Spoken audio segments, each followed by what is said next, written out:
Westminster, October 46, Parliament reassembles. And from Leeds North, socialist go-getter Alice Bacon. She was the miner's daughter from Normanton who went to Westminster and made history. The conference is assembled under its chairman, Miss Alice Bacon.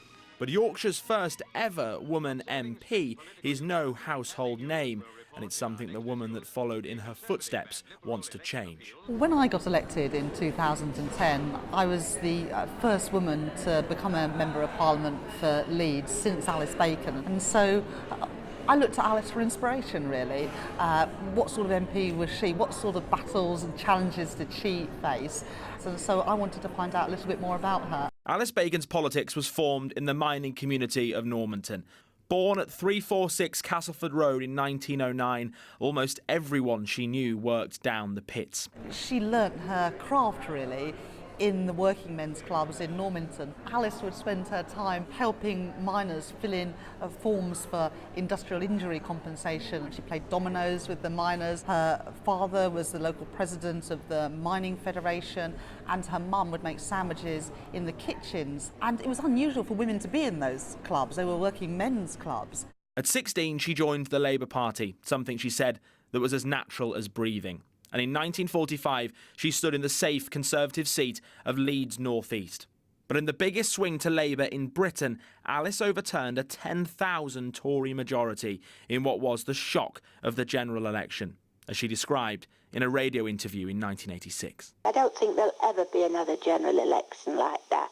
The crowds were cheering at the town hall, and we had a parade through Leeds in cars with our majorities on the front of the car, 8464. It was absolutely marvellous. So Alice's first political acts were voting for the creation of the NHS, the welfare state, and the nationalisation of the coal mines. But it was here, at the old Home Office building, that Alice really began to make her mark. As a Home Office minister here, she oversaw some of the most momentous reforms of the 1960s that helped transform British society. She helped push through the decriminalisation of homosexuality, the legalisation of abortion, and the abolition of the death penalty.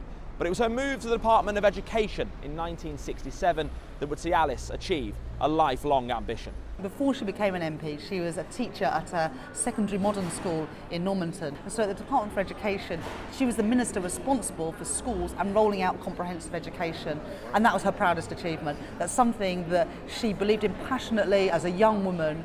She then took that forward in government and made huge change to the education of young people, all the way up until today. To the new Parliament, the Conservative Party returns victorious. In all, Alice won 7 consecutive elections in Leeds, even as Labour was losing time and time again to the Tories.